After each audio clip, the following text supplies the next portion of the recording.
با درود بینندگان عزیز، شما برنامه خبری رادیو زودی را مستقیما تماشا دارید. من شالای گلخوجه هستم در استودیو همراهتون. در 15 دقیقه برنامه امروز 2 ایون اطراف این موضوعها صحبت خواهیم داشت. محدودیت ادامه دارد. در شرایط وضع فوق‌العاده ساکنان دوشنبه هنرهای نو را از خود میکنند.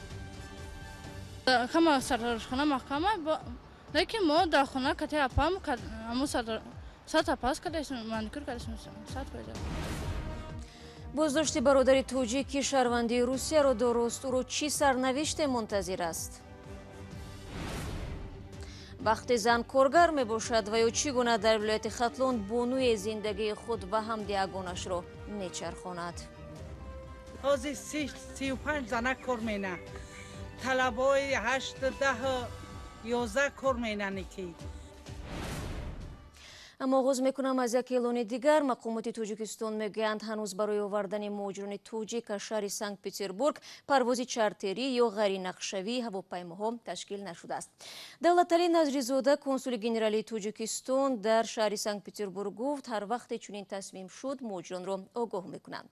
سفارت روسیه در توجیکستان خبر داد که 30 می 173 شهروند روسیه با هواپیمای اورالسکی اولینی از دوشنبه به سنت پتربورگ گسیل کرده شدند.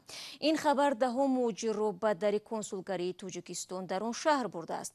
هنوز معلوم نیست پروازهای معمولی میان توجیکستان و روسیه کی برقرار میگردد و همین گونه مرزهای بین کشورها کی باز می شود. بر پایه امور رسمی وزارت تندرستی توجیکستان تعداد گرفتاران کووید 19 از مرز 4000 نفر گذشت. دیروز 83 تن نوی آلوده به ویروس را ثبت کردند. امور فوت از کرونا ویروس در توجیکستان چند روز به تغییر باقی مانده 47 کس حساب شده است. پزشکان توجیک از شفا یافتن صدها نفر از این بیماری خبر میدهند.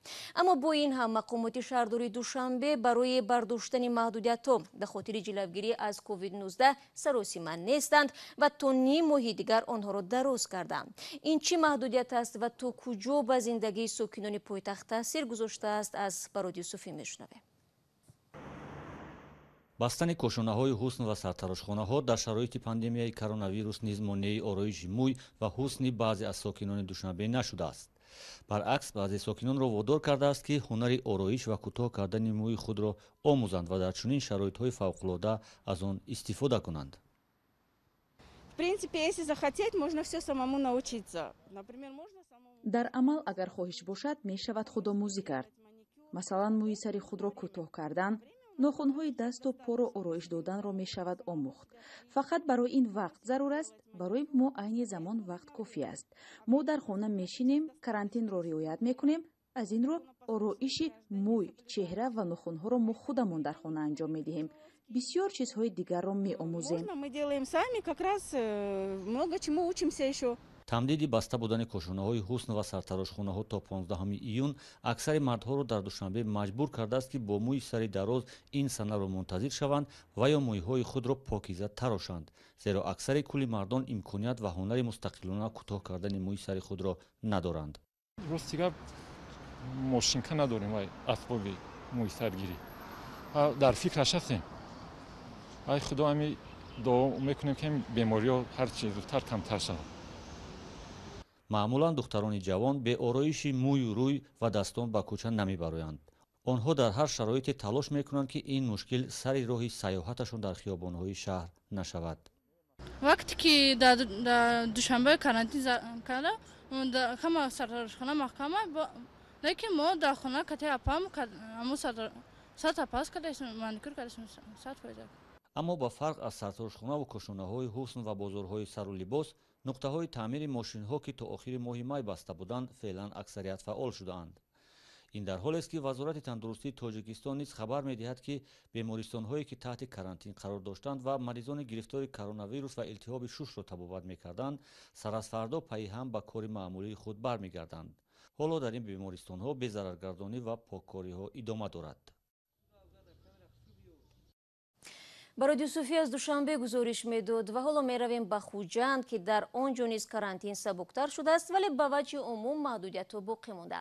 در ولایت سوخ که در برابر دوشنبه یکی از نقطه‌های داغ سیرایت کرونا ویروس به ساکنان دانسته می شود، هفته گذشته طبیبان در شبکه‌های اجتماعی از بهبودی وضع خبر داده بودند. موضوع را عبدالله اشرف ادامه می‌دهد. روز اول ماه ایون کارانتین در شهر خوجند مرکز ولایت سوخت نرمتر شده، برخی طربخانه و کارخانه های خرد درهای خود را باز کردند.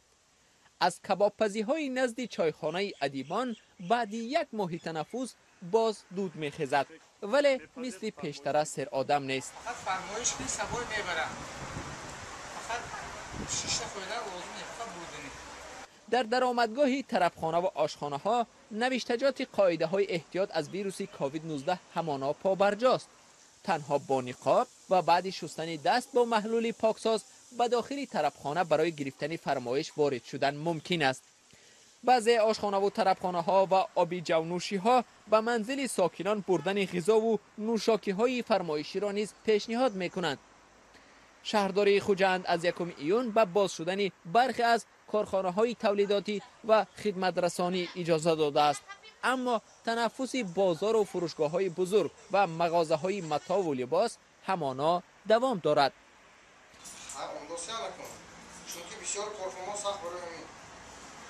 روز نخستین ماه ایون در بیشتر کارخانه های خرد مرکز خوجند همانا بسته بود.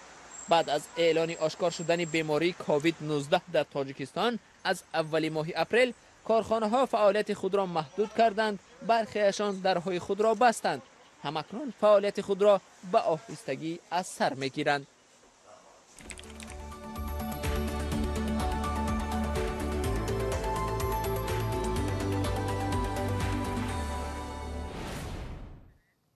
هفته گذشته در شبکه تلویزیونی روسیه نوار بازداشت و بازپرسی فخرالدین میرزامرودов یک بلاگر زاده تاجیکستان نمایش داده شد. در نسبت این مرد 40 ساله در ولایت نیژنی نوفگورод پرونده جنایتی باز نمودند. با میرزامرودов که شهروندی روسیه را دارد جریمه کلان و یا تا 3 سال زندان تهدید میکند. بازداشت میرزامرودов قضیه استرداد حامی حقوق بشر کرامت شریپов را به یاد میآورد که صرف نظر از خدمت در ارتش روسیه و شهروندی این کشور در دادگاه مجازات و بالاخره به تاجیکستان استرداد شده بود. همکارم میرزانبی خالقزاد این قضیه را پیگیری داشت و حالا در استودیو با ماست. درود بر شما. بله، آیا می توانید بگویید که فخرالدین میرزامرودов در کجا خط قرمز را گذشت؟ دقیقاً بلاگر تاجیک فخرالدین میرزامرودov که در یوتیوب با تخلص برادر تاجیک معلوم است، برای یک نوار ویدیویی به قول مقامات تفتیشاتی مسکو بر دروغی که به سلامتی و حیات انسانها خطر دارد ایبدار شد. شبکه تلویزیونی NTV روز 28 می خبر داد که پلیس مسکو با کمک صابر بلاگر زاده تاجیکستان فخرالدین میرزامرودov را با اتهام در اینترنت پهن کردن اخباری بر دروغ، تحقیر ساکنان روسیه و دعوت به بی‌ترتیبی ها دستگیر کرده است.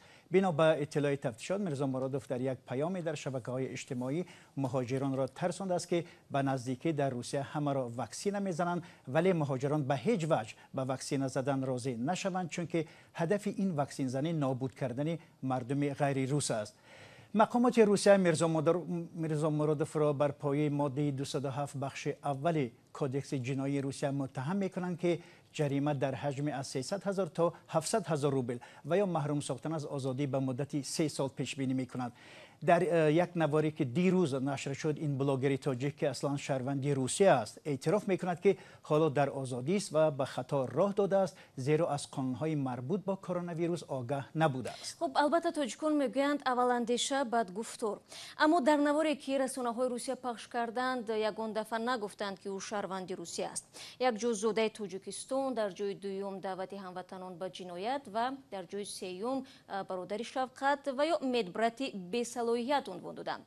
مثل این در فضای مجازی روسیه میلیون ها نفر درباره کرونا ویروس و قضیه های دیگر پیام نشر میکنند، ولی با افسران نقاب پوش تعیینات خاص آنها را بازداشت نکرده و در تلویزیون ها نشان کو نمیدهند.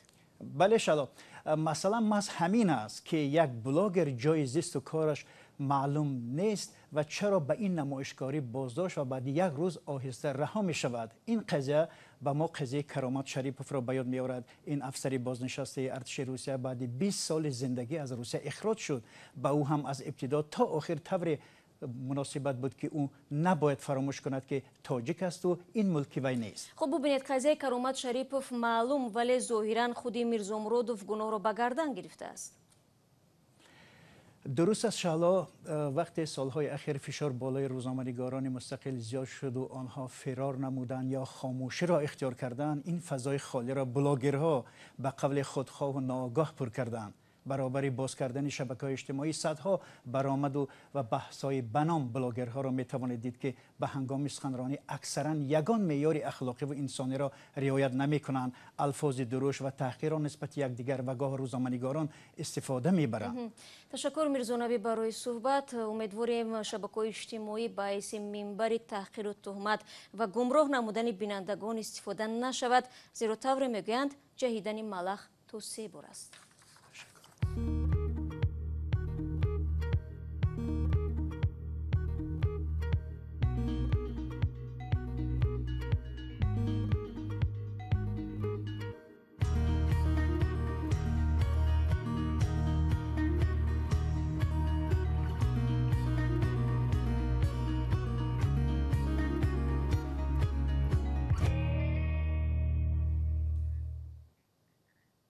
شما برنامه خبری رادیو آزادی رو تماشا دارید. در جامعه تاجیکستان معمولا زنها خانه‌نشین و به تربیت فرزندان مشغول میشوند، اما مهاجرت مردان به روسیه و ناکافی بودن پول آنها برای تامین خانواده زنان زیاد را وادار کرده است که درباره عوض نقش خود فکر کنند.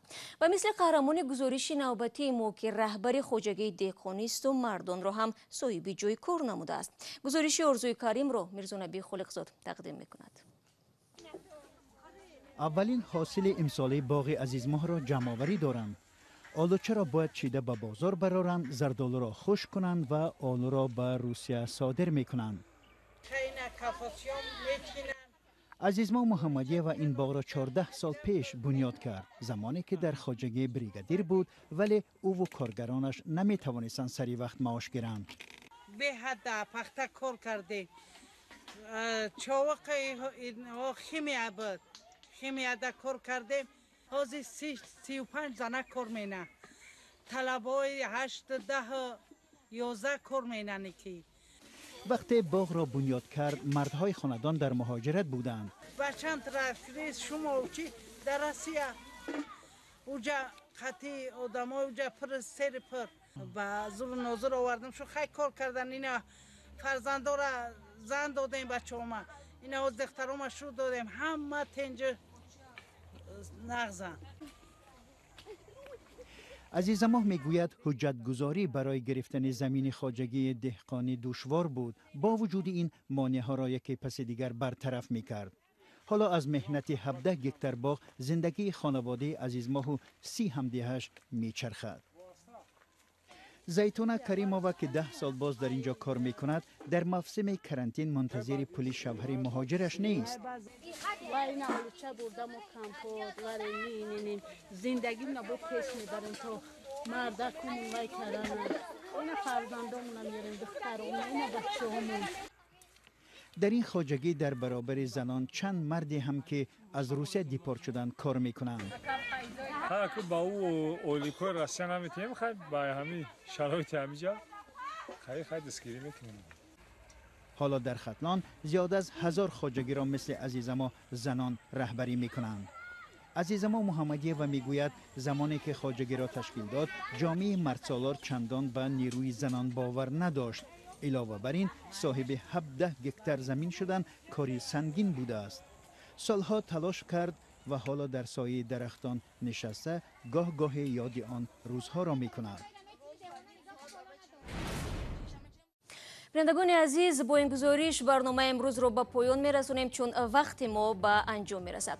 تشکر میگویم از یکی شما که تو این لحظه ها ما را همراهی کردید و چون همیشه خبرهای گزارش‌های دیگر را در سامانه رادیو آزادی زیر نشانی www.azadi.org میتوانید پیدا کنید. همچنین گزارش‌های روز در آزادی ویدیو کانال مستقیم ما در یوتیوب گذاشته می شود. برای شما شبانه روزی صفحه های ما در شبکه‌های اجتماعی فعال است. فراموش نکنید فردا صبح вақт ман шуморо бо хабарои наву тоза дар навиди бомдодӣ мунтазирам. То фардо худро эҳтиёт кунед.